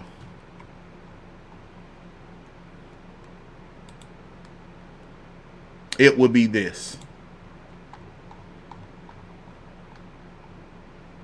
And I blame some Republicans for allowing this to get out of hand. You know, among Republicans, 93% are extremely or very proud. Just a single one, say they have little to no pride in being an American. But look over at the Democratic side. This is where we've seen this extremely or very number. It's been taking a tumble at 27%. Which is way different than the 93. You do the quick math with me here. What is that? That's a 66-point difference here in terms of extremely or very. But look at this. The little or no proud to be an American actually among Democrats eclipses, is greater than the extremely or very proud number. So we are just living in such a different universe if you're a Republican versus a Democrat on the basic fundamental question of being proud to be an American. Now, I've always told you, I like Charlie Kirk. I disagree with him on a bunch of things. There is no reaching people like that. And to me, I think sometimes it's a waste of time trying to reach Democrats. It is. 1% of you hate America. I mean, 1% of you love America, the nation you live in.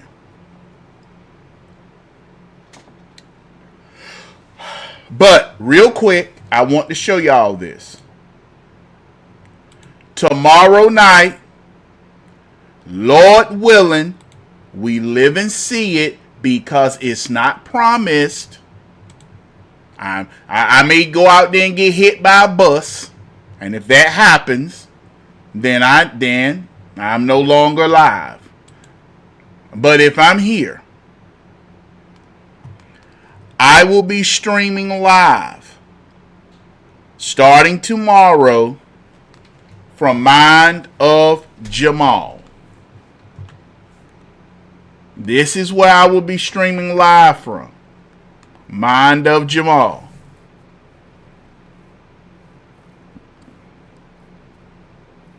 See right here? I will be streaming live from here. I didn't realize I did this twice.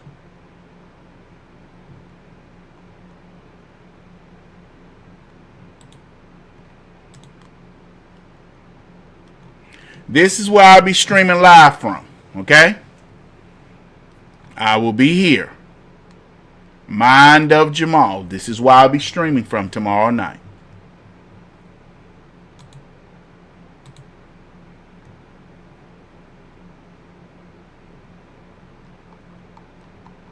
So you know where to find me.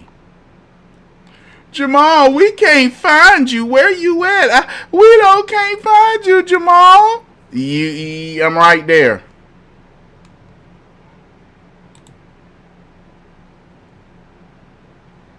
I'm right here. This is where I'm going to be at. Mind of Jamal. Now,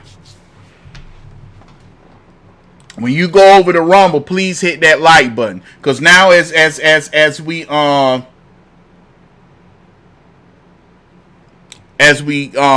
on and we wrapping things up, President Trump is not playing with these companies. President Trump is not playing with these gas companies. President Trump is on a warpath.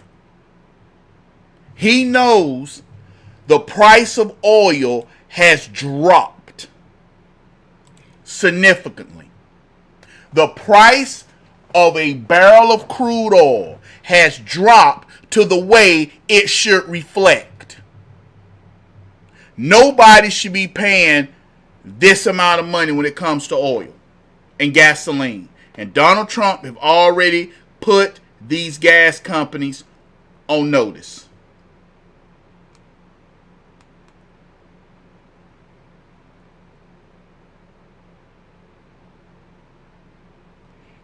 President Trump has said these prices are way too high.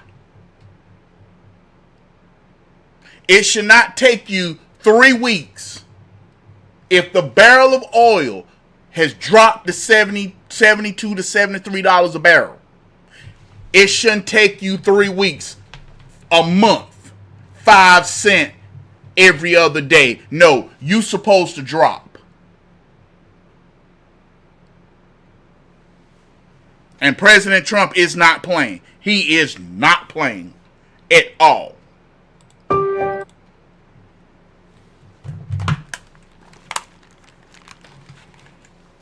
I took the sound out so that I wouldn't get hit.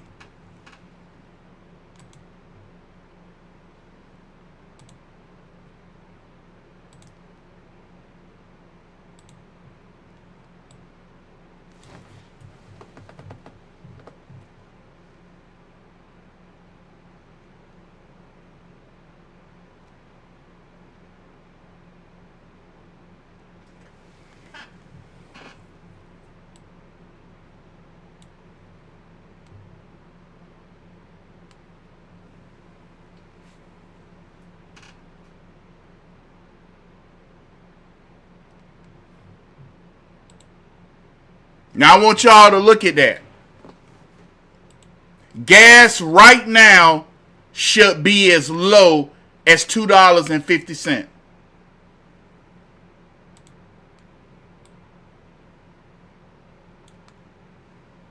And President Trump recognizes that.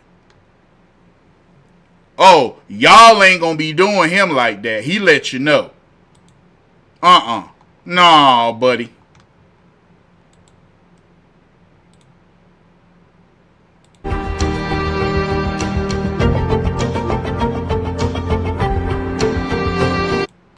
According to AA Tracker, the national average gas price on Tuesday was $3.85 per gallon, slightly above Tuesday's but down from $4. This is what they're talking about. No, y'all can't continue to do this.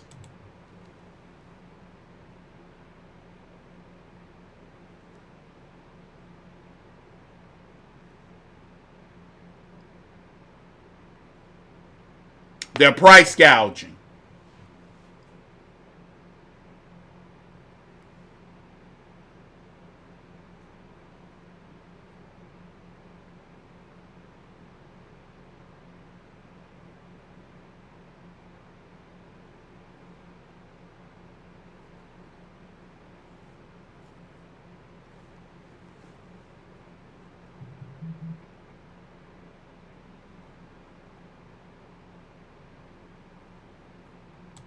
This is where people need to sue. Nobody in America should be paying more than 25% of your income in taxes total. And this is what people need to sue and get in front of the Supreme Court. Your state and federal taxes should not add up more than 25% of your income. Your state, local, all those taxes should not add up to more than 25%. Force these states to have to pick and choose what you pay taxes in. The Supreme Court can do that.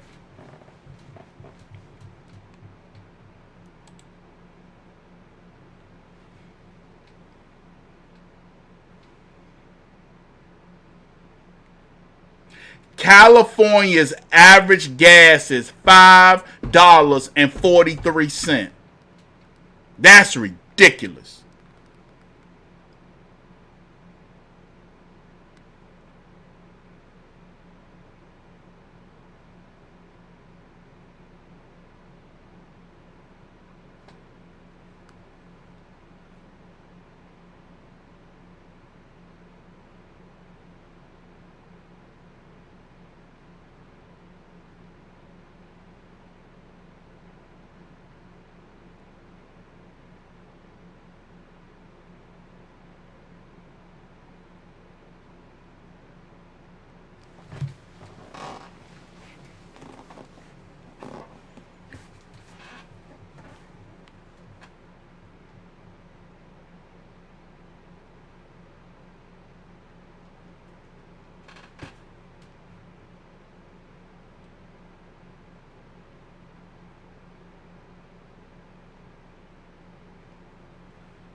Yeah.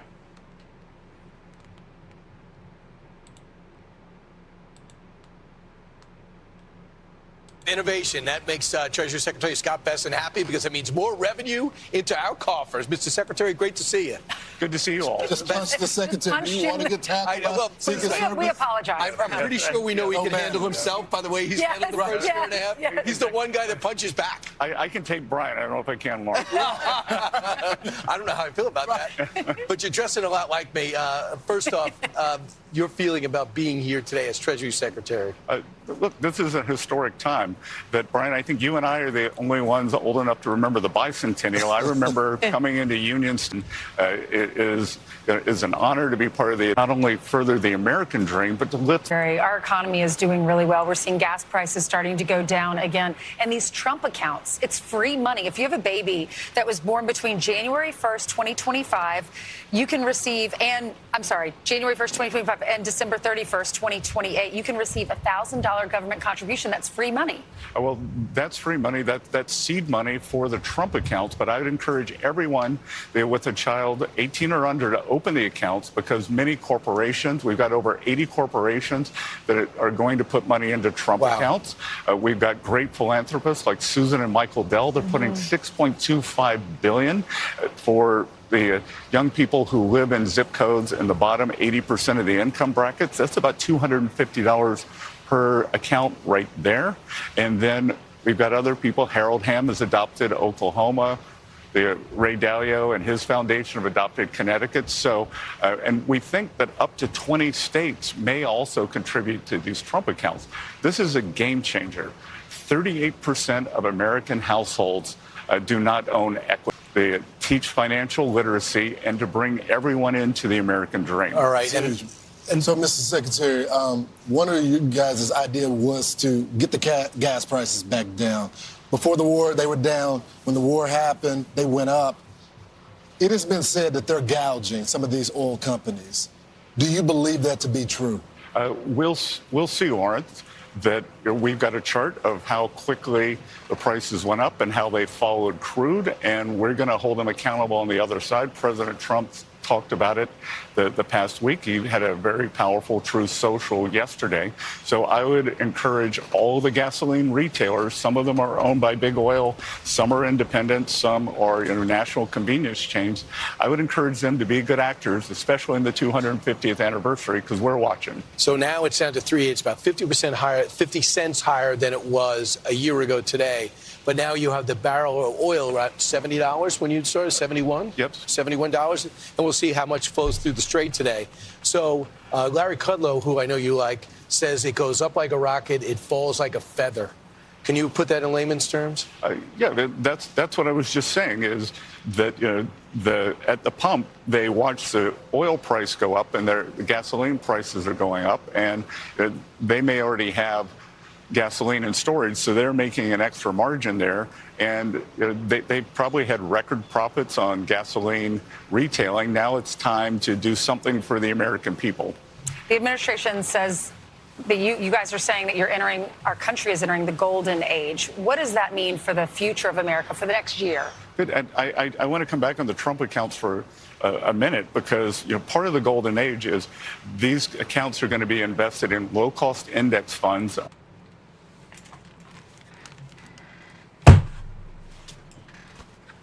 All right. As you see,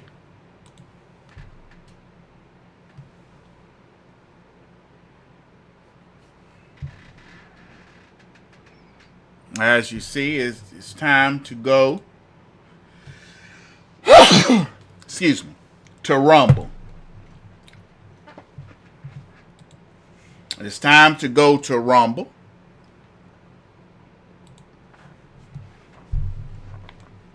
Do you see the birthright citizenship loss as a huge defeat? Yes, I really wanted it. Knew the court with turncoats wouldn't do it. It stings, but I wanted it. No, it was a gamble. So half of you say yes, I really wanted it. Okay.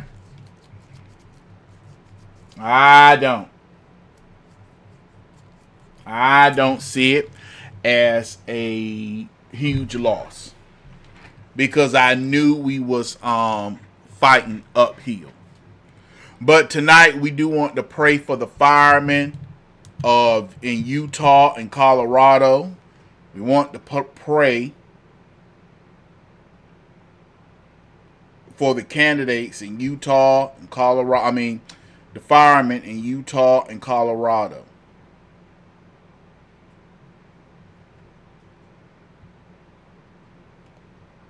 They were killed, and we want to make sure we pray for their the firemen and their families. Now, as we go.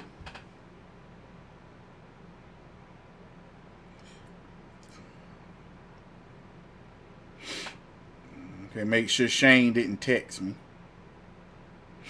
As we go and we go to the next, go to Rumble, please let us all come together and pray. Heavenly Father, we come unto you to pray. First and foremost, forgive me of my sin and iniquity.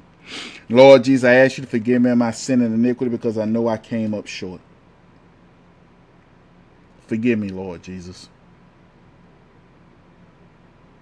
Lord, as humble as I know how, I ask you for everyone under the sound of my voice to forgive them, forgive me of my sin and iniquity. Forgive those who are under the sound of my voice of their sin and iniquity. We ask you to comfort the families of the firefighters lost in Utah and Colorado. Comfort the families. Lord Jesus, we ask you for the fire station that lost their fellow brethren. Comfort those firemen, because like police officers, when one of theirs go down, it hurts. They mourn and they feel the pain. So I ask you right now to touch the states of Colorado and Utah where those firemen lost their lives fighting the fire, and ask you to comfort the families and comfort their firehouse family as well. I pray right now for deliverance for those addicted to drugs, alcohol, those are having suicidal thoughts, those are dealing with depression, and of course those who are homeless. For the husband that's watching me right now, I pray for the safety, security of his wife and children. For the wife that's watching me right now, I pray for the safety, security of her husband and children. And for the grandparents that's watching me right now, I pray for the safety, security of their grandchildren and children. Last and especially not least, I pray for my own wife and children. I pray that you protect my wife as traveling up and down these dangerous highways and byways. Protect my children. Keep my children safe. Keep them safe from danger seen and unseen. Keep them safe. Lord Jesus, I pray right now for all law enforcement. I pray that you keep their families safe. I pray that you keep the law officers safe as well. I pray for all first responders. Those first responders, our firemen, of course. I pray for all our firemen out there. I pray for all our first responders. Keep them safe, their families safe as well. And I pray for those, our boys and girls in the military. Keep them safe on deployment. Keep them safe and their families safe while they're deployed. Keep them safe here as well. I pray right now for those that are in hospital, hospice, and nursing homes, and I pray for the staff of the hospital, hospice, and nursing homes. I pray for all our farmers out there. Hog farmers, chicken farmers, produce farmers, dairy farmers, cattle ranchers. I pray for the fishermen on the high seas. I pray for those who do deliveries, DoorDash, Uber Eats.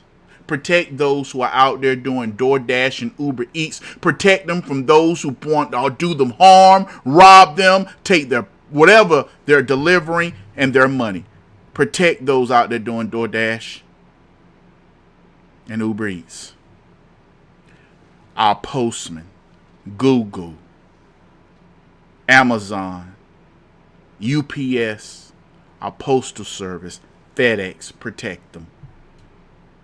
Protect all those who do transportation, our bus drivers, those bus drivers that has to work summer school bus drivers, city bus drivers. Protect all our truck drivers on the road. Please protect our truck drivers on the road. Keep them safe.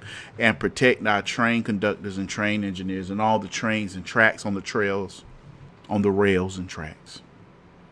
I never stop giving you praise, honor, and glory, for it is the precious name of our Lord and Savior Jesus Christ, for he is truly God Almighty. Let everyone say amen. All right. It is time for us to go over to Rumble. It is time for us to go to the Rumble Rebels. Rumble Rebels. Now, if you like the show tonight, if you started off sad, oh, Jamal, birthright, citizenship, you started off sad and you feel a lot better from watching the show, from explaining to you we got huge victories that the Democrat Party recognized hurts them. That birthright citizenship, yeah, they want to keep the illegals flowing, but there's a way to curtail it. It's called Congress. Congress, Republicans need to do their jobs. But President Trump can fire those out there. Let's President Trump get to it. If you would like to donate to the page, you like the page, Jamal would like the show that you did tonight, please donate. Venmo, PayPal, Cash App. Once again, Venmo, PayPal, Cash App. God bless you all. God bless you all. Thank you for coming out tonight.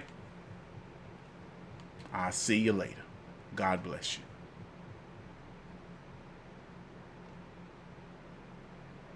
I love you.